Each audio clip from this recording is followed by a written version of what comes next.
Hi everyone, it's Ben Adams with the American Offset Mortgage and welcome back to the channel. Now last week we talked about credit. What is it? How does it work? How to use it? Why is it important? And today we're going to talk about the top 5 mistakes that people make when using credit.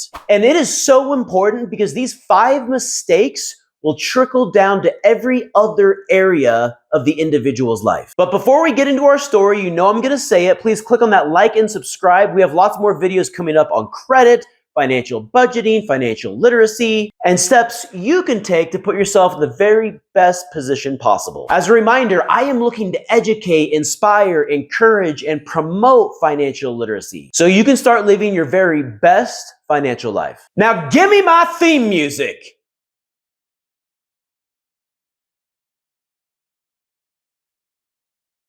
Okay, let's try that again. Now give me my theme music.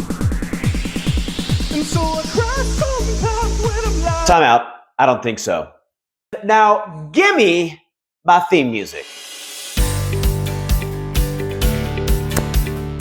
Today we're going to talk about the top 5 mistakes people make when using credit. The reason this information is so important is so you can learn how to identify it and avoid it. Financial education isn't taught in school, so this information isn't taught anywhere. It's up to you, the individual, to learn to educate yourself on how to avoid these mistakes. Making these mistakes will absolutely have disastrous consequences on not only your credit profile, but your credit score, and severely handicap your financial future. Now, the information I'm about to provide you with is from my own professional experience. I look at hundreds of credit reports a month and thousands of credit reports every year, and this is what I have learned, and this is what I have observed. These are the top 5 credit mistakes I see individuals making. Credit mistake number 1.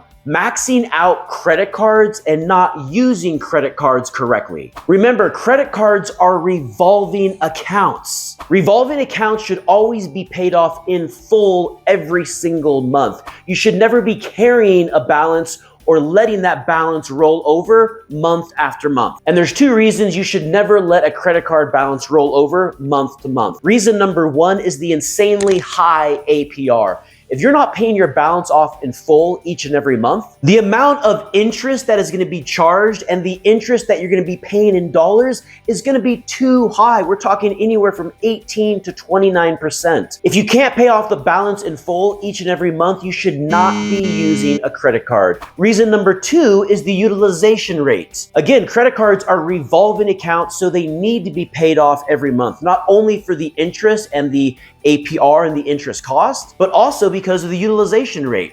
You should never have a utilization rate over 30% of your credit limit. What does that mean? So for example, if your credit limit is $10,000, your balance should never exceed $3,000, otherwise it will start to negatively impact your score. How do I manage my revolving credit? This is also the same reason that I personally always try to get my credit limits as high as possible. Not so I can have access to additional credit to go spend, but so my utilization rate is always going to be kept very, very low. The higher credit limit that I have, the lower my utilization rate will be. Again, I'm not looking to get high credit so I can spend. I'm looking to get a high credit limit to keep my utilization rate as low as possible. Mistake number 2 when it comes to credit is having too much bad debt. What is bad debt? As a reminder, bad debt is debt that is secured to an asset that is going to go down in value or not produce cash flow. The most common type of bad debt is going to be an auto loan. And the reason for that is because auto loans depreciate or they go down in value. Bad debt is secured to assets that go down in value. So many people make the mistake of having too much bad debt and it cripples their financial position.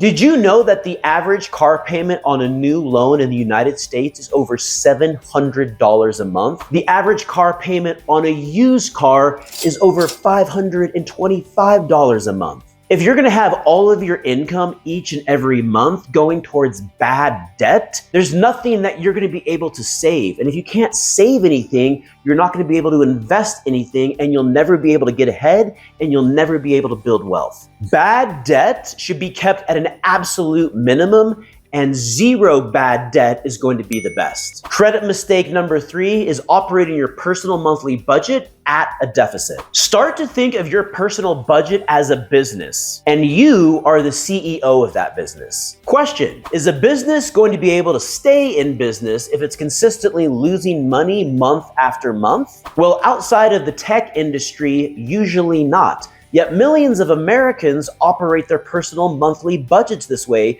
where they're losing money and they're operating their budget at a deficit, meaning that they're spending more every month than they're bringing in. And this is a truly disastrous approach because it means that most of the debt will end up on credit cards with sky-high interest rates and interest costs, and it just turns into a dangerous and vicious cycle that can be very difficult to get out of. Don't ever operate your personal monthly budget at a deficit. And you want your monthly savings rate to be as high as possible. Why? So you can save and invest the difference. Credit mistake number 4, and this is a big one, and this is a huge mistake: co-signing on debt.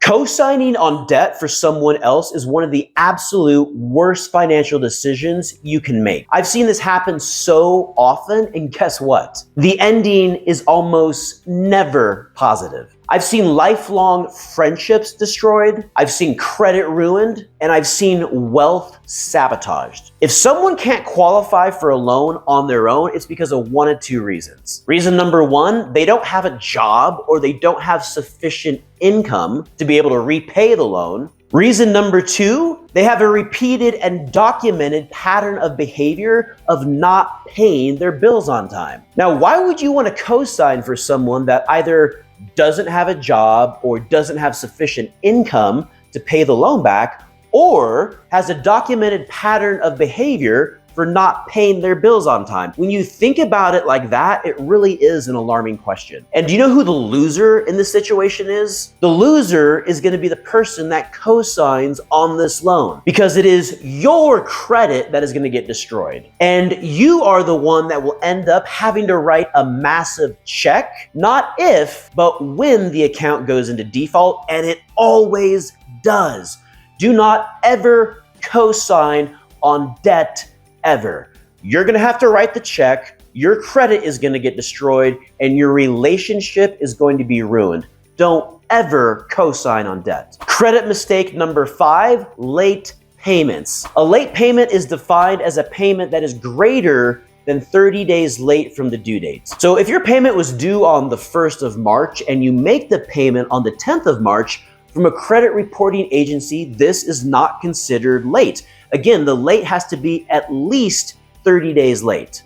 Even still though, so many individuals consistently have late payments on all types of debt. Credit cards, auto loans, student loans, mortgages. You should never have a 30-day late on any type of debt because it will destroy your credit score. And you should never ever have any type of 30-day late on any type of secured debt. Most importantly, mortgage debt. Having a 30-day mortgage late on any type of mortgage debt is one of the worst things you can absolutely do. The reason for that is because if you have 1 or 2 30-day lates in a 12-month period, not only is that going to really negatively impact your score, but it's also likely really going to inhibit your ability to get mortgage financing. So just having a couple of lates can make you completely ineligible for mortgage financing, and that will cripple your score for years to come.